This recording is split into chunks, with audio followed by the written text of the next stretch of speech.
Hello, everybody, and welcome back to the Garibaldi Red podcast, a Nottingham Forest podcast. I'm Max Sayes, your host, and as the Reds kick off their 2024-25 Premier League season with a point against Bournemouth after another late goal from the Cherries at the City Ground. Why is it always Bournemouth, honestly? Was it 2 points dropped? We'll discuss all of that and more from quite a challenging afternoon, actually, of football after Danilo's horror injury in the 8th minute of time. Delighted to be joined, first of all, by Mark Turner, who returns to the podcast in his usual punditry chair after filling in for hosting a few weeks ago. Mark, good to see you, and you're looking good with a nice beard. Thank you, Max. Yeah, I wanted to show you how it's done. This is about 4 hours worth of growth. Yeah, mine was about a week's, so there you go. And I do appreciate the opportunity to host the podcast. I now have myself an agent, and it's on my Twitter account. So if anyone else wants to hire me, I'm available now for all comers. Yeah, you'll be in the chair soon. Don't worry. Also, delighted to say joining us is someone that makes his podcast debut, a lifelong Forest fan, Karl Hudson. Karl, good to see you.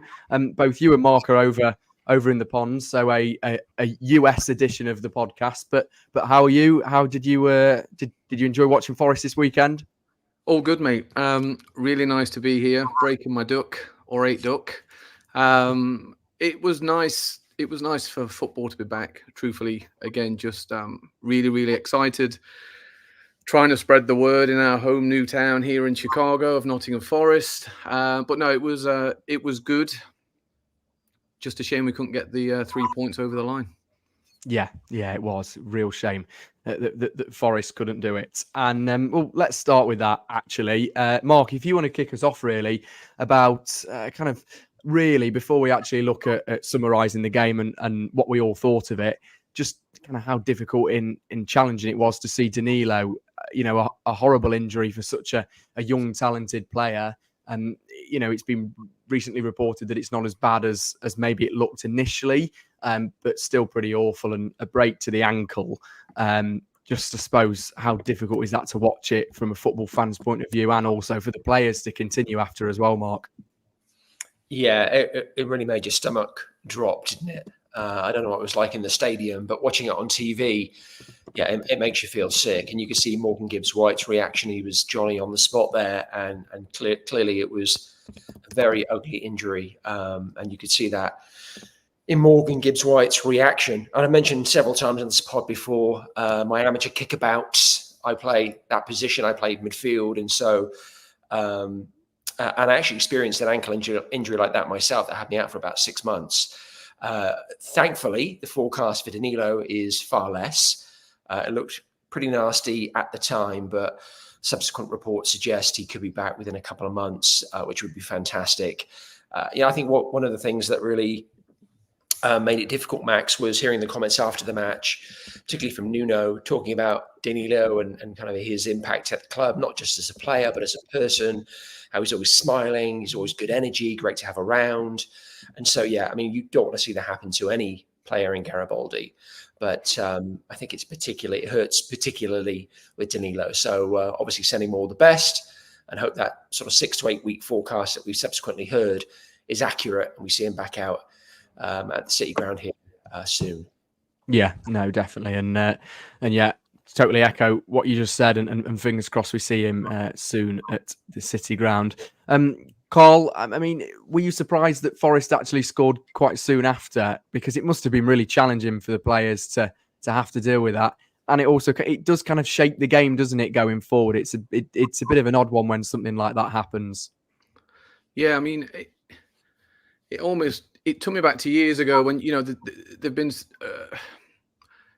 there've been super injuries of that caliber happened in the past, and I remember the Man United one when Peter Schmeichel ran away, if everyone remembers that. But I mean, it was pretty horrific, and I just felt super sorry for him. I think based off of the success of last year, the excitement of the season, certain clubs having an interest in him and almost being able to show what he can do.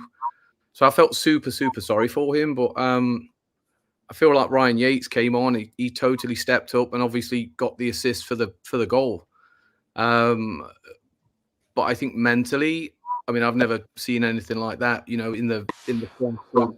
So I think the actual pressure of game day, obviously game one and all that, I think that the players took it in the stride, and obviously we got the goal. Chris Wood stepped up. Yeah, for sure. Yeah, he did. And go on, Mark. Do you want to come in there about? Yeah, no, Karl about makes Yates, a good point. He makes a good point there about an opening game of the season, and the players are hyped up and kind of have all the excitement. You also have all the work, right, that's gone into that opening game. Weeks and weeks of it, and traveling overseas to play teams, in foreign climes, and just to get ready for that opening whistle, and so then to be selected in that first 11 and have that happen within the first 10 minutes. And I think, Max, that's particularly brutal for a player like Danilo, who we talked about before, and I've speculated as a confidence player. I think he really is a confidence player. I would have started Yates ahead of Danilo personally, but I think Danilo would have taken that harder than Yates did. We talked about that, right? We talked about how Ryan Yates that would be like a red rag to a bull. Like, the minute I'm in there, I'm going to show him I deserve to start. But Danilo starting, I'm sure that was a real boost to his confidence. And so this is going to be a massive blow. But again, hopefully we see him back in the Garibaldi ASAP. Yeah, and it was a clean break, right? So he should be back sooner than we all initially thought. So who knows? Yeah, who knows? And I think it's such a shame as well for a player like Danilo. Be away from his family. He's a young lad. You just feel for him more on a human element, really, than forget the football for that type of injury to happen to anyone. It's just really sad to see. Let's touch on Ryan Yates a little bit, Karl, and you mentioned him slightly there. And I suppose if there's a player sat on the bench that needs to come in and replace a player in a situation like that, you want someone that's maybe been at the club for a while and has been around football for a while and really is like almost a leader and a legend. And I suppose Yates is all of those things. Yeah, I mean, you know what you're getting, right? And I think to Mark's point, like, he might have started, Yates above Danilo and the red rag to a bull, all that good stuff. I mean, obviously he's the first guy to step up every single time. He comes on the field, Morgan Gibbs White gives him the armband. And I just thought he commanded it, truthfully. I mean, like, he just bossed it. I think he was just a powerhouse. His confidence again for game one, I thought, was spectacular. And you wouldn't want anyone else coming on for Danilo at that point, I think. So I was really impressed with his performance. Again, week one, everyone's fitness is not necessarily up there, but bearing in mind what happened, I think it was a solid performance from Yatesy. Yeah, I completely agree. Did you see the moment in the game, in the stadium itself, Max, when MGW passed the armband over to Yatesy and Michael Oliver's reaction? Did you see that? No, I didn't. I mean, obviously saw the moment, but I didn't see Michael Oliver's reaction. What was? Yeah, we put it on TV. Karl, I'm sure you probably saw it. So the three of them could have had a joke between them. I'm assuming along the lines of, "Well, you didn't get to hold on to that armband for very long, did you, Morgan?" or something.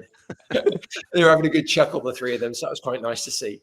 Yeah, definitely. And I will also throw it in there. I am the first to criticise referees, but I thought Michael Oliver did an all right job on Saturday. I think he did a very good job dealing with an injury like that. Dermot Gallagher, the former ref, alluded to it on Sky Sports earlier, how Michael Oliver actually did, dealt with the situation quite well. He brought footballs out and let the players almost kick a football about for a bit while the injury was ongoing, and he dealt with it almost mentally for the players very well. And his reaction as well, instantly to get the medical staff on, was everything you'd want really from a referee. So well done, Michael Oliver. Never thought I'd be saying those words, but there you go.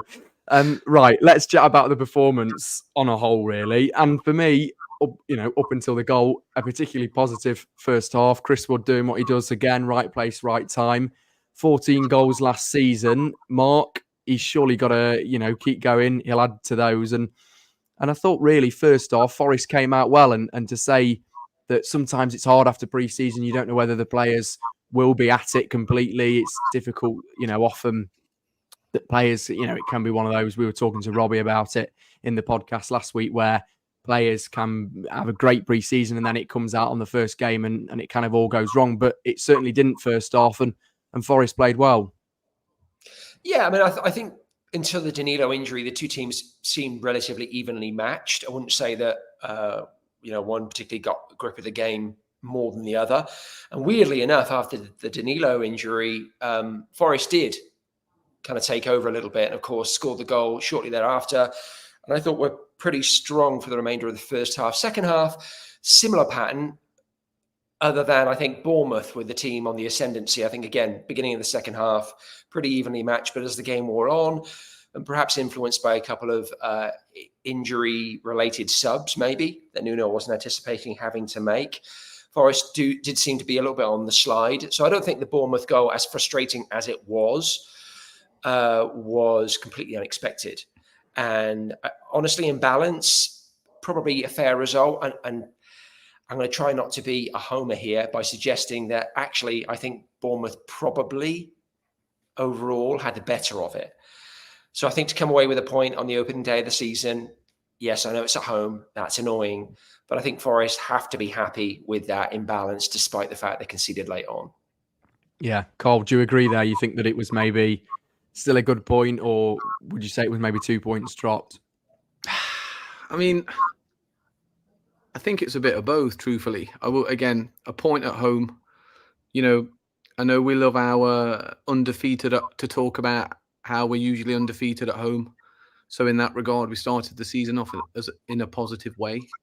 I also will say I saw a ton of stuff online about obviously Bournemouth being our bogey team.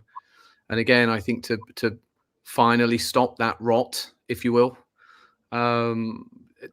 I'll take that against Bournemouth all day. I don't particularly think our fitness, obviously, again, I keep repeating myself, but, you know, first game of the season, fitness levels and all that. I think a point against that particular team, I'll take that all day. Yeah, definitely. I think it's one of those sides that Bournemouth, where they always seem to hurt Forest, and we always seem to struggle against them, Solanke in their team or not. Just wanted to touch on Chris Wood slightly, Mark, in more detail. I mean, 14 goals again last season. He'll be crucial. We're going to get onto more striker talk shortly, with obviously Jimenez being linked quite heavily today. But I suppose, what do you just, you know, how do you see Chris Wood again being such an influential player for Forest? And were you surprised that he started over Taiwo on Saturday? No, not at all, because me and the other Max suggested that he should. So I'm quite sure Nuno watched that episode and, selected the team accordingly. I think we've said, if he's fully fit and he's firing on all cylinders, then Taiwo is our number one striker. But Chris Wood deputised wonderfully this last season. That being said, with Chris Woods, it's always a tale of two games, right? You have kind of the incredible highs that we saw at Newcastle, and then you can't hit, his backside with his own hand kind of a thing. Yes, he only had one chance this weekend and he took it. So fair play. I have to say, though, I think his hold-up play and his movement generally, again, as the game wore on, I think Forest, again, Bournemouth were on the ascendancy, Forest were struggling, no more so than with Chris Wood. I think as the game wore on, he was less and less effective. And I think the need to have a fully fit, physical and quick striker on the line, an alternative to Chris Wood late on in that match, it would have been, I think, essential. I don't know that we have that in Taiwo yet, because I don't think he's fully match fit. So I know we are going to come on to talking about depth in that position and where Forest may go with that. But again, I think it was a typical Chris Wood performance. Took his goal well, was a threat in the first half. As the game wore on, his effect wore off. And that's not a slight on him. You got to take into consideration his age and also his limitations. Like, he's a very specific kind of striker. But I was glad that he was leading the line on Saturday, and delighted for him in his goal. Yeah, definitely.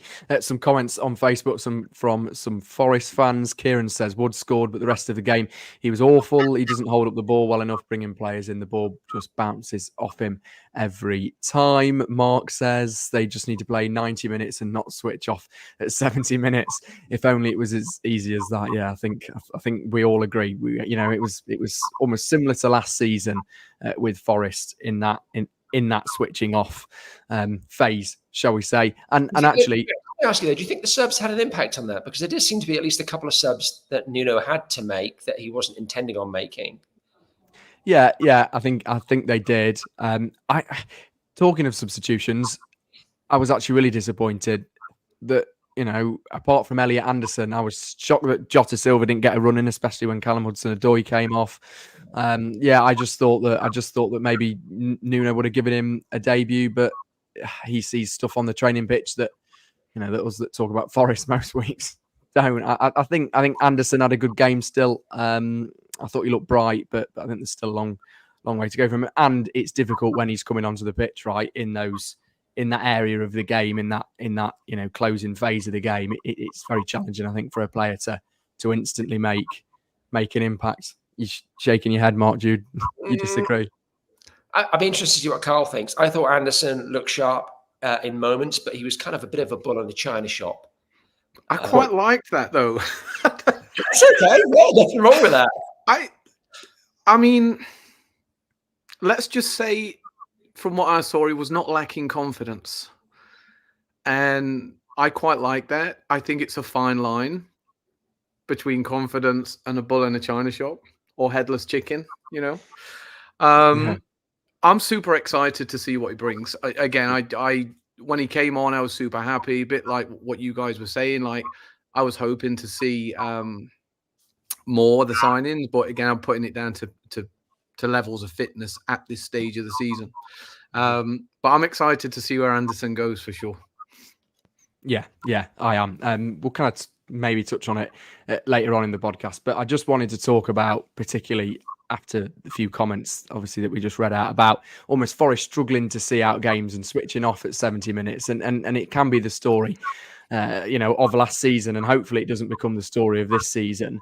But I suppose, Karl, for the players, it must be a mentality thing at times. And it seems to be just the inability to kill off games, which obviously will just cost Forest lots of points. And yes, it was the first game of the season, but there is that fear, I think, inside a lot of Forest fans that it could happen again and again and again. It could be the story of Forest season of almost not seeing out games. Would you agree? Yeah, I mean, I'm sure every fan says it about their own individual clubs, but I mean, same old Forest, unfortunately. I was sat watching it with a couple of lads, and one being a Forest fan and one, I think, he's seen a couple of games and stuff, and we ended up having this conversation about, we can be 3-0 up with 3 minutes to go, and we're all sat there panicking that we might lose 4-3, and now obviously, in the old days when there'd be 3 minutes of injury time, whereas now there's 33 minutes of injury time. Not that many, but you know what I mean? I don't know. I obviously never played the game at that level, so I don't think any of us did. Mark might have done in a previous life, but I don't know. It really is same old, and again, like the set pieces, every time they get a corner, your heart just, your stomach just drops, right? You're like, here we go. I don't know what the answer is to that. It's just 70 minutes. Again, to Mark's point, I mean, I thought we looked good. I really did. The first half in particular, I thought we looked great. But then you just know it's coming. Again, I don't necessarily think that's a Forest thing. I think that's a football fan thing. And obviously the inevitable happened, and Bournemouth started to step up, and again, I'm happy with the point, but I don't know what the answer is. I mean, what do you think, Max? I think it's a challenging one, and I think that it often can come down to mentality of the players. I think the players know that they're under pressure, they know they're under threat.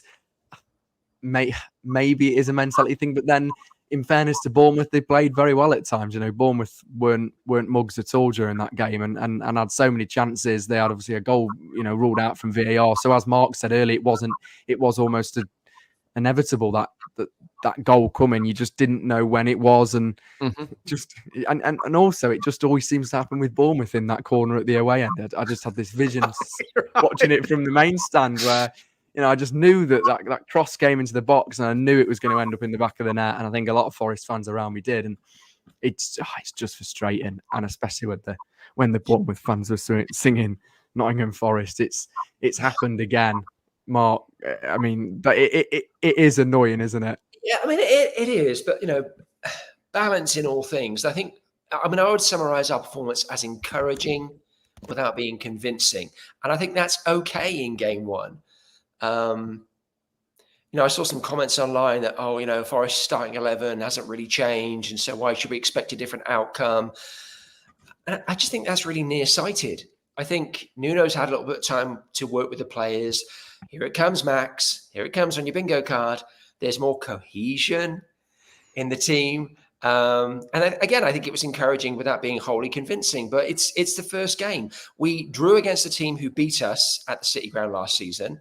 We looked far better, I think, from set pieces at both ends of the field. Yes, I know they scored a goal that was disallowed, but I'm going to tip my hat to Bournemouth. Let's say Brighton. I'm about to tip my hat to Bournemouth because that was a really well worked play, something they clearly worked on in the on the training ground. And sometimes you get caught out by those things. The best teams do. So, but I think we look far more convincing. I think if Milenkovic had been available, he would have been in the starting lineup. So that would have been a change. And I think we would have looked even stronger at the back had he been out there as part of a centre back pairing with Murillo, or a three with Murillo and Bolly. So I think there are lots of positives. We're not the finished article. If you're a Forest fan who thought we were going to rock up on day one of the season and beat Bournemouth 4-0 at the City Ground, well, I want the gummies you're on. Well, hang on a minute, because that's what we do, isn't it? Yeah, it's a good point. Good point. There's this amazing thing, you might have heard of it, called the internet. Apparently, we're going to finish top 3. Some stuff I was reading, but look, I think talking of gummies, we are all like kids in a sweet shop, and I think since our return to the Premier League, we've been shopping in the largest sweet shop of sweet shops, right? And I think you wake up on a Saturday morning, and obviously you're excited to see who's going to come in. And truthfully, we talked about it in the bar on Saturday, where I'm sure all of us were hoping we were going to see some of the new candy on show, so to speak. But on the flip side to that, it was quite it was super interesting to see that the starting 11 was as good as like where we left off. And when was the last time we could say that? Good point. And that definitely spoke.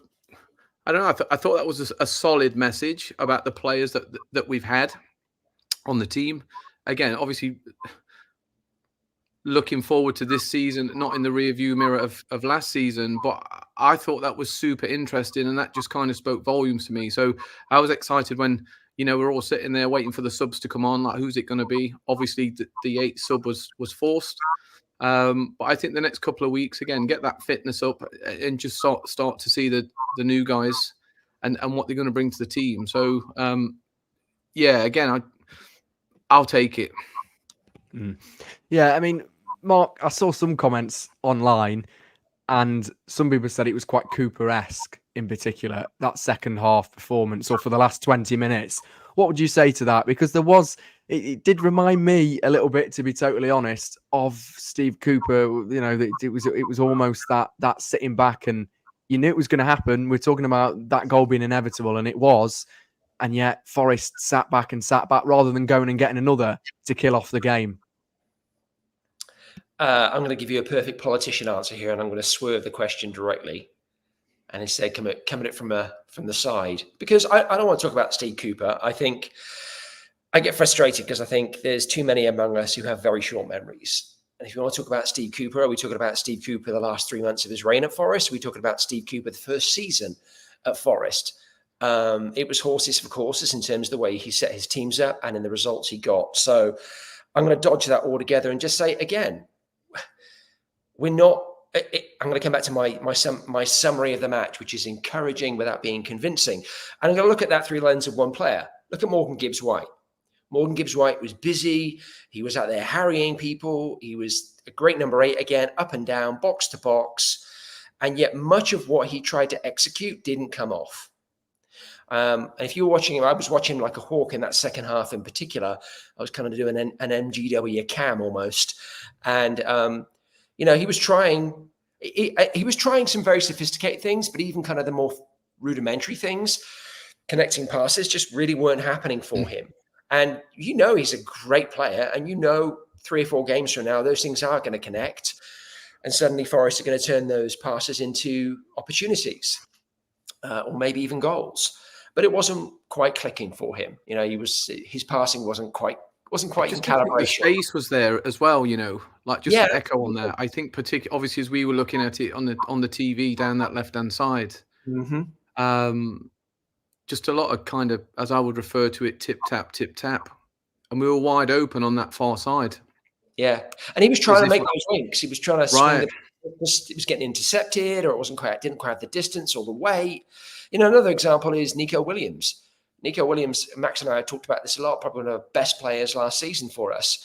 He looked a little off the pace game one. And Semenyo is a winger you don't want to be up against on day one if you're not quite feeling at the races. Williams could have been sent off. He really could have been. Semenyo had him on toast. I would not expect to see that happen again when the two teams face each other later in the season. So, yeah, it's very interesting points. Mark, because you dodged the question, I'll kind of answer it and think that it was quite Cooper-esque towards the last 20 minutes, and I think that Forest need to find a way to kill off games, otherwise we'll be in the same situation as last season. That's what the bench is for, and that's what potential players that are coming in are for. Like, if you look at the bench, we talked about Anderson a little bit. You've obviously got Jota and Sosa now as well. There's real quality there. There's opportunities to create and score more goals. Okay, those players weren't thrown into the mix on Saturday, with the exception of Anderson. But there's goals. There's goals on that bench. There's goals created to come on that bench. So, yeah, I'm not going to panic about it too much or start making parallels with the last 3 months of Steve Cooper's reign, just because, again, we weren't pounding Bournemouth 4-0 on the opening day. Yeah. Good point. Moving on towards Sangaré, and wanted to single him out really and actually talk about him quite a lot, because watching Match of the Day, and he got quite a nice mention from Alan Shearer, who picked him out and talked about how he kind of sat in front of that defensive line on Saturday. He was almost the workhorse for Forest, and he did a really, really good job, I thought. He had a positive pre-season, and he certainly had a positive opening day. Karl, what did you think of him? Because he was a player last season that, whether people agree with it or not, he struggled at times, and then he's kind of had a positive pre-season. You just hope it's going in the right direction for him now, and you hope he's going to be a crucial player for Forest. Yeah, I think for me, there's certain players every now and then that come into a club, and you're really spurring them on. Do you know what I mean? You really, really want them to do well, and particularly the club that they came for, and the quality that club have produced over the years, and so I was super happy when we bought him on. When we bought him, excuse me, talking American there. And yeah, for some reason last year it kind of didn't click really, and then I could be wrong, but I think there were talks about we might be getting rid of him. I could be wrong on that, and I was kind of hoping that was not the case.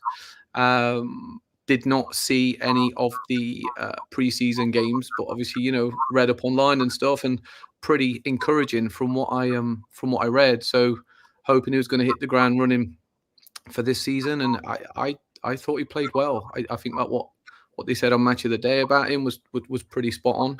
I mean, again, just want him to almost like step up a bit more, and just like I don't know, just be a little bit more holding. But I really, really like him, and I think he's an exciting prospect for the season. But we shall see. Yeah, we shall see. He had the most tackles and interceptions out of all the players on Saturday. Right? He won back possession more than anyone else. So there you go, really. And it's what Forest have needed, isn't it, Mark, at times? Because in particular against teams like Bournemouth, when they can make it quite difficult for, every team can make it quite difficult for Forest, but you need a player that offers something else and can break up, and he's constantly working as well as a player like Morgan. But Morgan's particular in the final third, you need someone just to sit in front of the defence, and Sangaré could be that player, right? Yeah, I think you and Karl have covered that base pretty comprehensively. The only thing I would add is I think he's really the only player in our squad roster, Karl, who it's like a squad but different, who is truly a six. I think we tried to have Yatesy play that role before. He's really more of an 8. Same with Dominguez, I'd say likewise. Morgan Gibbs-White obviously isn't a 6. We obviously know that. But so you look across our midfield options, and I think Sangaré is really the only one who is, he was so good on Saturday, I wouldn't even switch him for Rodri. I'm kidding, Max. I think he's got a hamstring, so that's probably a fair shout.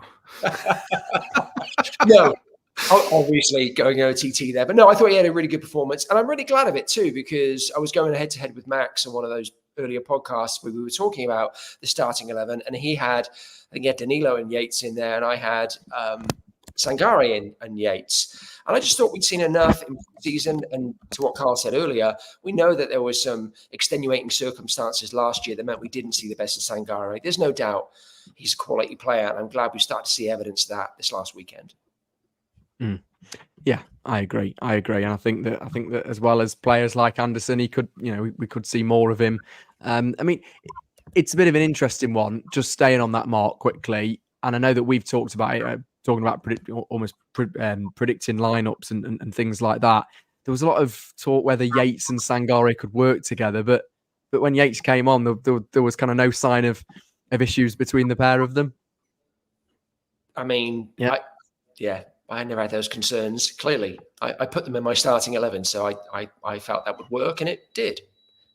I mean, I think given how it went down as well, like Yates coming on, I mean, things just happen, don't they? That chemistry it happens. No one knows why.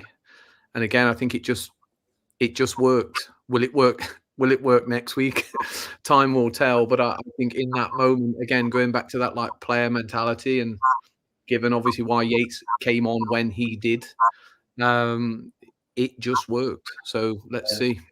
Yeah, I'm still waiting for that chemistry to work between Max and I, but we'll get there. Yeah, me too. We will get there one day. And nice to see you got the colour memo as well, Mark, for another podcast. Both in grey t-shirts, jumpers, type thing. If only I could copy your beard, like carbon copy it in my face. Chemistry, what's that? Right, staying. In fact, going back and talking about Anderson, because I know we mentioned him at the start, but I wanted to give him more of a kind of a bit of a discussion. Karl, you said you were quite impressed with Anderson. You like kind of that energetic kind of way from him. Would you start him next week? Would he be a player you'd be starting against Southampton? I've not froze. I'm just thinking about it. I don't think I would. Okay. I think, again, what we said was the confidence that I mentioned that Mark had referred to as something differently. But again, I think like just early doors, I feel like that's my response to everything. I think, game one over, I think what I saw of him on the field on the weekend was great. I think a great start, great debut, and he's going to build on that for sure. But I think, I think I'd have him on the subs bench at this stage of the season. Yeah. Okay, Mark, do you agree? I mean, I'd actually be tempted to start Anderson next week. I think maybe away he's got a point to prove, and give him a full 90 minutes if he can do it. Yeah, no, I see the rationale behind that. I am with Karl, though. I would have him come off the bench again. That being said, I want to be quite clear.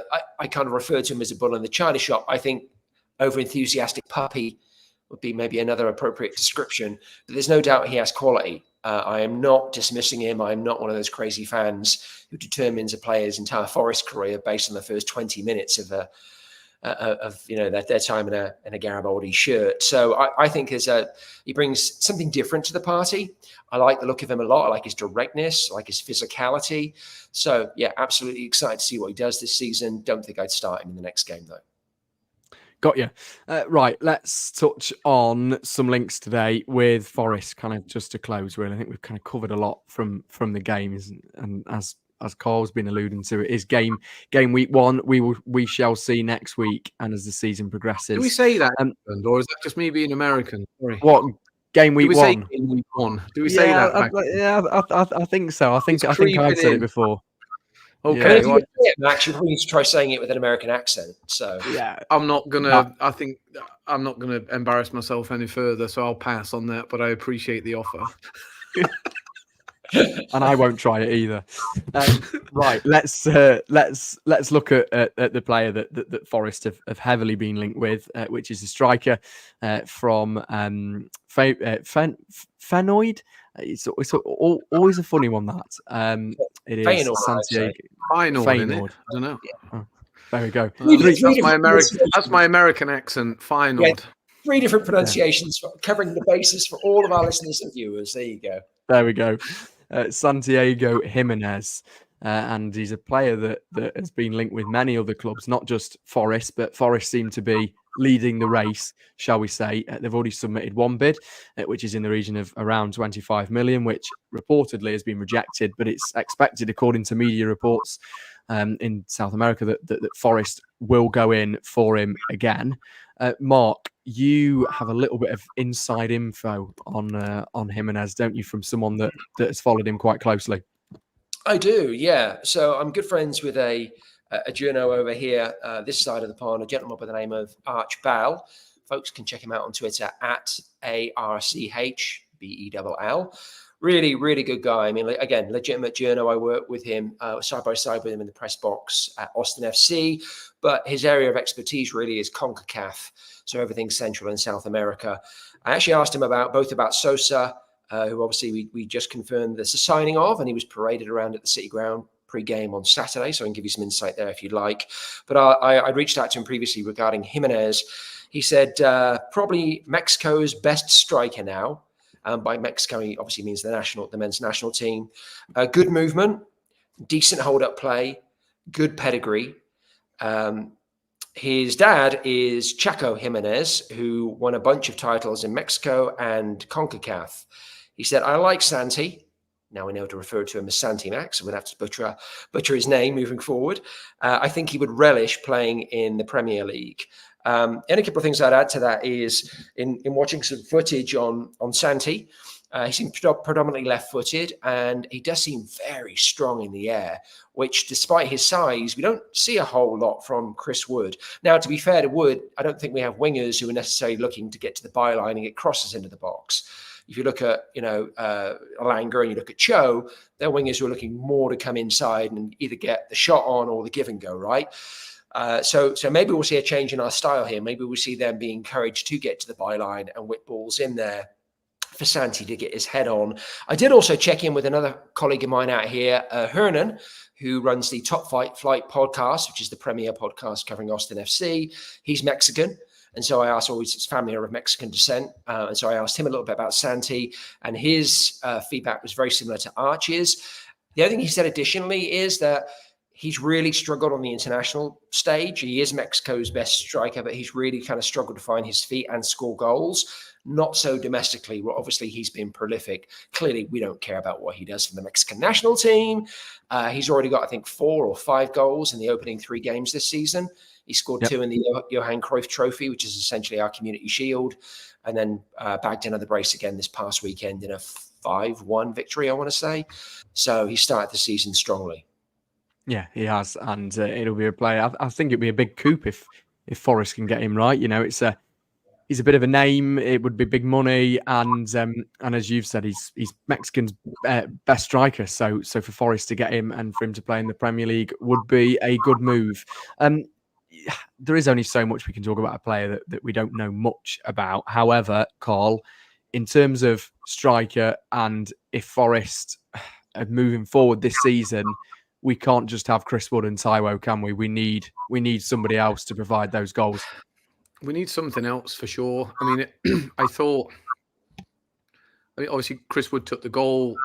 He banged more than enough in last season. But again, like Mark had alluded to, where he's currently at, obviously even from an age standpoint, but he's earning his keep for sure. And I love Chris Wood. I really, really do. I like him a lot. I think personally, I don't necessarily think he was getting the service as much as he should have been on Saturday. Obviously, Taiwo, I thought Taiwo looked sharp in a few bursts. His power and speed and just being able to get past players. Like I was really, really impressed with that. But as we know, he's not been 100% fit. He has had multiple injuries, so I think having another striker to be able to call on. I mean, look, as far as I'm aware, last season he was like banging them in. I mean, I think he scored something like 25, 26 goals. I mean that's a lot of goals, right? And I think like in 40, 41 appearances, I mean, those stats, you would take them. I mean, again, I'd like to see like 2 up front. That's just me, old school. But I think it could be a great coup, as you said. But we'll just have to see. I mean, back and forth, which is, I feel that's what we like to do at Forest. We never like go for someone and they come straight away. There's always this fun part. Is he coming? Is he not? Is he coming? Is he not? So again, fingers crossed we can sign. I think it'd be a great signing. And just from like obviously living over here and like brand Forest, if you will, I think, getting a Hispanic player on the books, I think that's great for us being able to spread the word of Forest, particularly in the region where Mark and I live. So I'm super excited. Obviously, time will tell, but fingers crossed. It's interesting. You're right. His goal scoring record last year, I think, was 1 in 2, which undeniably the Premier League is more challenging, right, than the Eredivisie. But if he could come here and get 1 in 3 and just contribute that amount of goals, that still puts him into double figures. You have to imagine Chris Wood's probably going to get into double figures this year. Taiwo, who the heck knows, right? Depends how many minutes he gets. But if you have 3 strikers, all of whom are getting in and around double figures, then your chances of survival go up exponentially. The other thing I point out as well, Max, he is Mexican, but he's of Argentinian descent. And what's really interesting is that Sosa was with, I'm going to get the pronunciation entirely wrong here, but I want to say Talleres in Argentina. That's where we got him from. So we're seeing some Argentinian connections, right? Historically, we've seen a lot of Brazilian stuff. We're seeing some Argentinian stuff pop up now, speaking to our scouting network, I think, in South America, which seems to be really healthy. And there's definitely some joined up thinking here. Yes, for sure. No, good stuff. And I think in terms of recruitment for Forest this season, it's certainly been a strong point so far. So long may it continue on that front. Just to close, we kind of got to touch on him because obviously Forest announced him on Saturday. I haven't done a podcast since then, but we've talked about him lots on the podcast.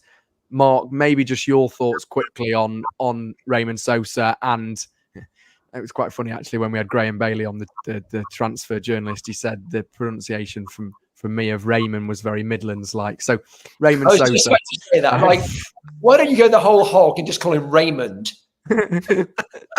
Ramon Sosa, obviously signed for Forest.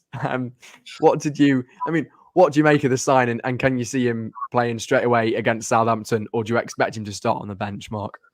Well, first things first, when you're being introduced to the crowd, a full, city ground, and you're holding up a shirt, hold it up so that your name faces the crowd. You know who you are. You're introducing yourself to Forest, so the Forest faithful. So anyway, someone needed to give him a top tip on that. I will say as well, if you're going to hold up towels to mask an injured player while he's receiving treatment on the field, can you please get the team logo the right way up? Yeah. I didn't want to put, as a graphic designer, I didn't want to point that out, but yes, thank you, Karl. Anyway, he looks good, Max. I am very excited about. I'm just very excited about the signing of Jota and potentially Jimenez as well. But Sosa is a lot of buzz around him. Paraguayan international, super interesting actually. He didn't go through any of the youth teams in Paraguay internationally, and then just jumped straight into being a full international. I think he's had 13, 14 appearances, bagged a goal already. But he has blistering pace, and also he has a one-track mind. If he's in a one-on-one situation, all he's interested in is beating his man. He's not interested in the give and go. He's not looking to roll it back to his fullback. He's looking to take his man on and go. And what I think is really exciting about him is he can legitimately go out of either side. He can go left foot or right foot. He seems to be as comfortable either side. So I think that means you can play him either side. Although I think general wisdom is he does better coming out the left because he's more right-footed. But genuinely looks great on either side. Going back to Arch Bell, Archer's insight was very interesting player. He scored the Paraguay goal against Costa Rica, actually at Q2. Another shout out to Austin FC there. In the Copa America, he helped Talleres qualify for the Copa Libertadores. Very much one of those, okay, I can't say this. Max, I really should have sent this to you because I'd love to have heard you say this. Desquilibrante, which I guess is a Mexican term for a certain type of player. So those who know, there you go. Those who know Spanish players know what that means. A desquilibrante player. Anyway, meaning, here we go. Kind of read on. Meaning he can unbalance defenses. We'll be curious to see how he adjusts to the Prem. So there you go. There's your Sosa breakdown from Arch Bell. Do you know what, Mark? Brilliant. And if only all my pundits that came on the podcast did the same level of research as you. Take note, Dave. Take note. No, I'm only kidding. Karl, I'll give you the easier question. Don't worry, I won't make you do insight for your first one. But just you can have the last word on going into Southampton next Saturday. Again, it's a game on paper that you'd be targeting a win. Forest away from home. Got to kick on and got to start, hopefully, at the start of some good away form this season. Yeah, I mean, as you know, we do struggle away from home, but again, just setting out our stall early.